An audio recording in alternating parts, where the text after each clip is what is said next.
Have you ever wondered why some people stay in a relationship, like a marriage, let's say, with a partner that is always draining their energy, with a partner who is always taking from them, and with a person that they're always giving to so much so that you wonder, why are you tolerating that kind of lopsided relationship?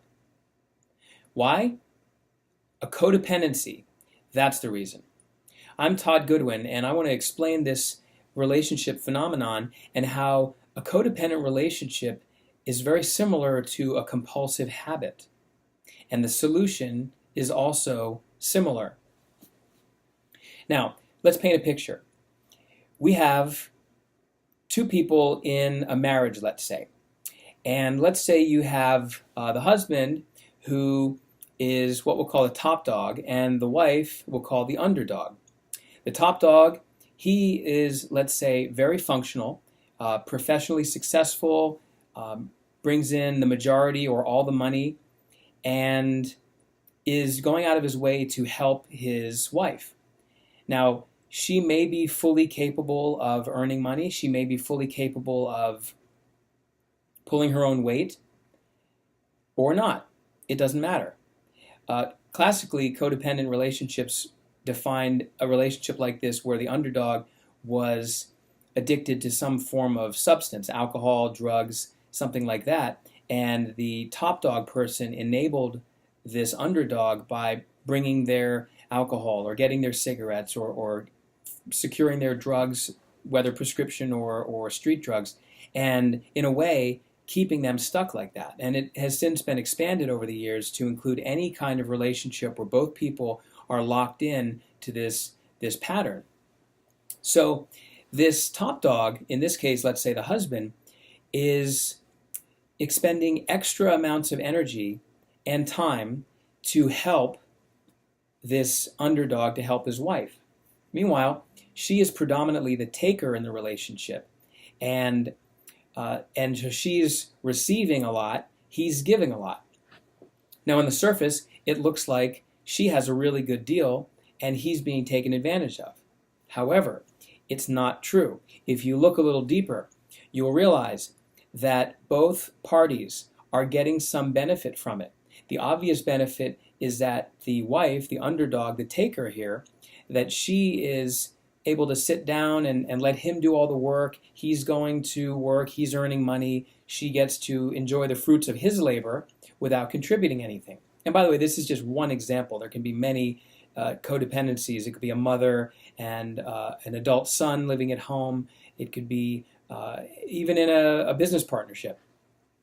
But in any event, we know the advantage to the wife in this case, but what's the advantage to the husband? The advantage to the husband, and the reason why he continues to do it, is because it feels good to be needed.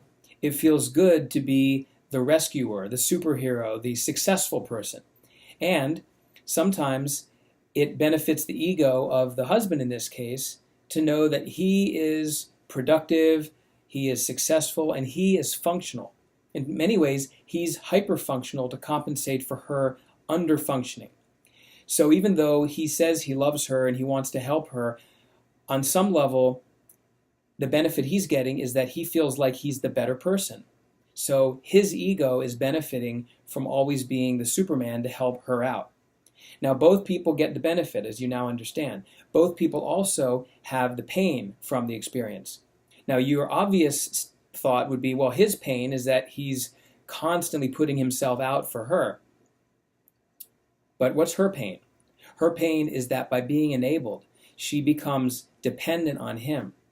She feels like she doesn't have to do anything because he's doing it for her. So essentially, she atrophies, which means her muscles, emotional muscles, her will weakens, and little things that should be fairly easy to do become overwhelming for her. So she typically resents him for keeping her in that underdog position. And he may resent her for making him have to be the caretaker. So that is the structure typically of a codependent relationship. Both people are stuck in it. And while there could be a variety of causes, usually a low self-esteem, as it is with many issues, that's the reason. Whenever we look at any problem, especially a compulsive habit like a codependency, it really pays to look at what is the benefit. Literally, what's the payoff? If you're doing something that logically is absurd, and logically you know you should change, but you're still doing it, that's a situation where our irrational, emotional subconscious is perceiving some benefit from that behavior. It's the same thing with smoking, drinking, gambling, any kind of compulsion, overeating, in some cases even being overweight or being unhealthy.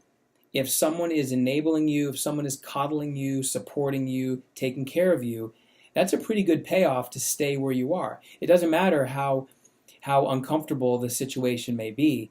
If you're being compensated emotionally for being stuck, then you're going to likely stay there. So the first step is to ask yourself, in that situation, how do I benefit from being there? How do I benefit from being the underdog? How do I benefit from being the top dog, the caretaker? And when the self-esteem requires itself to be needed, as in the case of the top dog, when that person's self-esteem says, I'm only good enough if people need me or if I'm able to help people, sometimes called a messiah martyr, then that person's going to stay there until that underlying self-image has changed. And the person who is stuck may not have the self-efficacy or the belief that they're able to do things without the help of this other person. So both of them have an underlying disempowering, limiting belief system that causes them to be stuck. And if by chance that relationship ends and the person or people who are in there do not do the inner work to change that at the subconscious level, what's going to happen? They're probably going to find someone else unconsciously who balances them in the system. So the top dog might get fed up and leave that relationship, but he, in this case, is probably going to attract someone else who will take advantage of him. But remember, he's getting a payoff as well. So there are no victims in these kind of relationships. Both parties have made an unconscious agreement to stay in it. And only once there's a transformation at a deep level can either or both evolve out of it. And is it possible to heal a codependent relationship? Yes, but both parties have to be willing to consciously and subconsciously transform that relationship. If one of them says, I don't want to change it, and I want to remain the superhero or I want to remain the dependent person, then there's no hope, and then the only option is to move on. So ask yourself that. In the interest of self-awareness and self-understanding, find out what's really driving your relationships or the people you love who are stuck in that pattern. Find out what they're thinking, what you're thinking and feeling that's causing you to be in that situation, and take that next step to change how you think and feel so you're free to change how you behave.